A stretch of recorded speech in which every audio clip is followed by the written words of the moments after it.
Do you have a camcorder? The chances are your camcorder most likely records in the AVI format, which is the most common format you can really, the most common video format. And other video formats you're probably familiar with would be WMV or MP4 or you know what I'm saying, MOV files. Now, you might ask, what is a codec? What are you talking about, codec? Well, everyone knows what an MP3 is. An MP3 file, well, that's a music file. All that is an audio file. Other examples, you got MP3, you've got AAC, you've got WAV, you've got all those different music files. Maybe not music, but audio in general. Now, so all I know an MP3 is. MP3 is just when you have something like song.mp3 or phone numbers.txt or program.exe or doc files. All those files are basically that extension at the end, the dot, and then the MP3 or the MOV or the DOC. That's just kind of telling the software, whatever, or the operating system, what kind of file it is and what kind of processes to run it with. Kind of not how to read it, basically, how to read the information. Now, a codec is basically, when you're talking about MP4, MOV, WMV, it's just the way first of all, it's a file extension, and what it's going to do is it's going to identify, this is a video file. And this is, how it's compressed. Different codecs compressed in different ways, and maybe let's say standard MP4 is 48,000 bits per second, for the audio. You know what I'm saying? Or let's say it records between 200 hertz. Well, not 200. Let's say 20 hertz through 20,000 hertz. Those are the ranges it actually records to and brings forth. So what I'm basically going to explain is AVCHD is the codec I get asked about a lot, because people hear this guy and that guy says it's really difficult to edit with, or you get the idea. Now, sorry, because I keep looking over here on you can't. This is one monitor. You can't see this one because you just can't see it in the frame. I'm looking at a page and some stuff I have. Now, what AVCHD is very notorious for recording and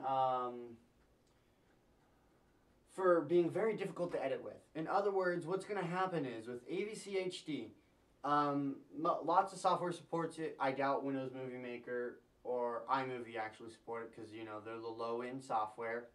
But things like Vegas, Sony Vegas, Premiere Pro, Final Cut. If you're using Premiere Pro, Final Cut, After Effects, all those software is going to support your AVCHD camera. But AVCHD is what everyone says it's difficult to edit with, and yes, it is. When it comes to creating title sequences and doing effects, and let's say I want to do I want to have myself, I want my film to look like this, as you can see right now. Well, that's what it's going to do. It's going to add a lot of rendering time to the end, not because the files are huge. AVC HD files, with particularly my camera that I'm recording this right now, they're not that bad. They're pretty good. I like the AVC HD AVC or AVC HD. HD just means high definition, so it means at least 1280 by 720, as most people know, most people understand. Excuse me, AVC, or you've got AVC HD, and that just means boom, you know what I'm saying. But with AVC HD, yes, it is very difficult to edit with, and especially, you know, the higher your resolution. In other words, your resolution is pixels, because your monitor or your television is divided up into, let's say this was a 1080p television, it'd be 1080 pixels all the way down, and 1920 pixels all the way across. So it makes like a grid. And each pixel is capable of doing, well, unless you got a 4-color pixel, I mean, TV does 3 colors. And so red, yellow, no, red, green, and blue. Red, green, and blue. Basically, it does different dimnesses and mixtures to make all these different colors. But what I'm saying is in that grouping of 3 colors is 1 pixel. And so, you know, if you do 1920 times 1080, that's how many pixels you're going to have on your whole screen. All those pixels added up, and the more pixels you have, more data, the more pixels you're recording with. You know, if you're using a red camera and recording at 4K, 4,000 pixels down, the more pixels, the more information it's gathering. And all this more information means it's going to take a longer time for it to render. Now, it doesn't mean just because you're using AVCHD you've got a higher resolution. No.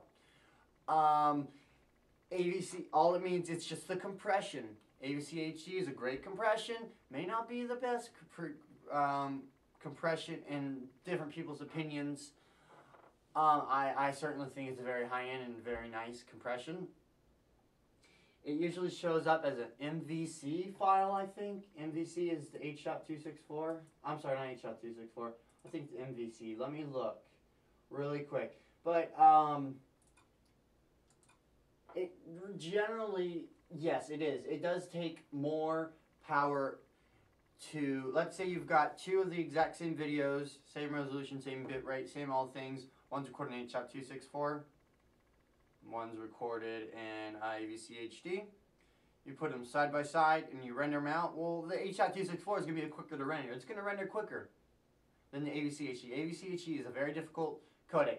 And it comes to very short videos like this video I've got right here. It's probably going to take me a while to render it out, considering it's 1080p and it's such, and then it's the AVCHD codec. With HD, everything is slower. That's just how it is. That's one of the disadvantages of having HD video, especially 1080p video. But you can do things to remedy your slow rendering times when it comes to the AVCHD codec. First of all, well, as I would always suggest, you can always personal message me on YouTube, or you can email me at p.o.d.jordan@gmail.com. As you can see right here at the bottom, you're going to see my email. You can email me if you got questions or, you know, whatever. But if you need help with this more computer-related things. But you've got your processor, and your processor is what's processing all the information. And if you got the software that support, you know, the higher-end processor you have, the better off you're going to be. Basically, the faster it's going to be able to figure out all the information. The faster the clock speed and more cores. It's not up to that as much, but you want to talk to someone that really knows their computers. And so, you know, if you want to design, you know, a video editing rig, if this is your budget, please talk to me. I'll be happy to help you, and I have, you know, a wealth of information I would love to share with you on such matters if you need help with that. But what I'm saying is to remedy your faster times, you're basically going to have to spend money. That's all there is to it. You're going to have to spend money. Yes, you could take your AVCHD, pull it in your computer, take, you know, your video encoding software, whatever you want to use, like ExileSoft, which I use. It's a fantastic piece of software. I would definitely recommend buying it. You can take ExileSoft, and you can convert it to H.264. Then you can bring it in your editing software, whatever you choose to use, and then edit it. Sure, you can do that. But that's not the greatest, you know, but that's, you know, you're adding all that rendering time. And so it could shorten your, once you're done with the project rendering time, they could shorten that, but it's not going to make it. I mean, in the end, it may end up being the best solution for you, or it may not. I personally wouldn't do it just because it's more copies of crap, more because you're going to have the AVCHD version, you're going to have the AVCHD version coming straight from your camera, and then you're going to have your final project. You know, that's more data taken up on your system when you could just get rid of the AVCHD and just have two. It'd be less space, basically. Especially with 1080p, you're going to need lots of hard drive space, depending on how much video you're recording, of course, and the compression you're using. Pretty much any compression, if you're using HD, you're going to want fat, and you're going to want a large hard drive. But that's not what we're talking about here. Now that I'm just talking, I can think of like 20 different ideas for videos. So what I'm saying is you're going to need fast CPU. You're going to need lots of RAM. I would say, you know, a good number, depending on your combination. You know, if you've got a $1,000 CPU, you're probably going to want about, in your editing machine, if you're going to put $1,000 in CPU, I'd say about 12 gigs of RAM. And if you're using like Premiere Pro or After Effects, something that supports GPU acceleration. Sony Vegas does support GPU acceleration, but it's not worth dropping $500 on a nice GPU to, well, you don't have to drop $500. You could drop $50 on a GPU. That's going to help increase your running times, but it's so insignificant. But if you're using Premiere Pro or After Effects, I would suggest, especially if you're using the AVCHD codec, going out and buying a NVIDIA-based card. Depending on the card, I would definitely message me before you did anything, before you bought anything, because I want to make sure my viewers are buying the right stuff, and they're not gonna end up buying crap or spending too much money or not spending enough money when they bought this when they one deal or another. I'm just gonna make sure you get the best you can. But you know, if you've got a lower end CPU, let's say you've got, you know, $200, you may not want to spend $500 on a graphic card. But like I was saying, if you have definitely Premiere Pro, I would do it. But because they've got what is called the Mercury playback engine, they got the Mercury playback engine. Let's just start with that. You know when you throw color corrector and then you throw the spotlight effect and then you throw that and that and that and that, and and when you're editing your video and it slows down. It's slowing down. It's jerky. The playback is jerky, and the video. A remedy for that would be to use your GPU if it's supported with your software, and you also have the correct GPU. You can use it GPU as in graphics processing unit. It's basically what makes your video appear up. I mean your monitors appear up here. They've got a lot of power. Some GPUs have a lot of power. Especially for gaming and such, they've got a lot of power behind them. But what I'm talking about here is you can use your GPU to help render your video. So they can make significant difference. It could be, when it comes to rendering videos, it could be a difference between, you know, before using a GPU, it could be hours, and it's going to turn into minutes. I've seen cases where people, you know, it takes 45 minutes to render a video, but, you know, they get their GPU acceleration, and it's only going to take them, you know, 5-10 minutes. It's significant difference, and they can do wonders because they have. I'm not going to get in exactly why it's so great. I'll make another video, but they can do wonders, and it's a great solution for making video. I mean, for remedying your AVCHD for rendering times. That's the only gripe about AVCHD. I think it has fantastic compression. I think it's very, very great compression, but fantastic file sizes. I can be very picky on my file sizes because I hate how some software or screencasting software, you record 30 seconds of a clip, and it's like a gigabyte in size, and it's recorded in AVI, just like ridiculous sizing for no reason.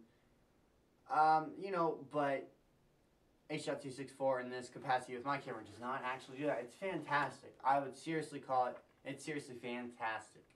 Now, so what you need to do for AVCHD, you obviously, if your camera supports AVCHD, you know, you're going to need a powerful system to edit it. If you're not even editing it, then you don't even need to bother about that at all. If you're just going to record something, upload it direct to YouTube, that's fine. You don't need to bother about this stuff. You need to have a powerful machine to edit with. And you gotta have the software. Your editing software has to support AVCHD codec. Otherwise, I mean, what if you can't, you know, if it doesn't even support it, then you obviously can't even use it, edit it. So that's the things about AVCHD. It's a fantastic codec, but it's very demanding. And so, you know, as you're picking out a camera, if you know you're going to want to do a lot of editing, you want to do, you know, color filters, you know, it's going to be blue, green, blue, green, blue, green, and you're going to do flashy and crazy, and you've got a very low-end computer, I would not go for an AVCHD or AVC video camera. It's going to be horrible when it comes to rendering. Definitely be horrible. So, you know, you could buy something like, I hate to recommend it just because it's a crappy camera, but something like a Flip, and I hate saying it, that's going to be a camera like a Flip, and it's recording, and how, you know, its codec would be a good codec for lower end computers, and yet it's still high definition, it's still 720p, but that's a whole, the Flip is a whole nother video apart from all this. So thank you guys for watching. I hope you learned something. If you got questions, I prefer you actually message me. You PM me on YouTube. You just PM me. I mean, of course I'm gonna read the comments, but it's harder for me to answer comments. I'd prefer a personal message because, first of all, I'm gonna get to it quicker if you personal message me because it's gonna appear in my email. Simple as that. I'm gonna get it quicker. So yeah, personal message me. You got questions, please remember, thumbs up the video if you like to. You can subscribe to me if you like my content, if you want to see more content like this. Obviously, if I'm releasing this kind of content and I see a lot of subscribers, I mean, you know, it's rapidly heading up. I'm going to go, wow, people like seeing my content.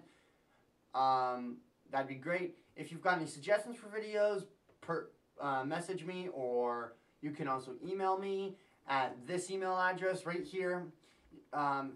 Please email me if you've got any questions, you've got computer-related questions, you've got anything you want to know, you need answers for things, or you've got video suggestions, please email me or personal message me.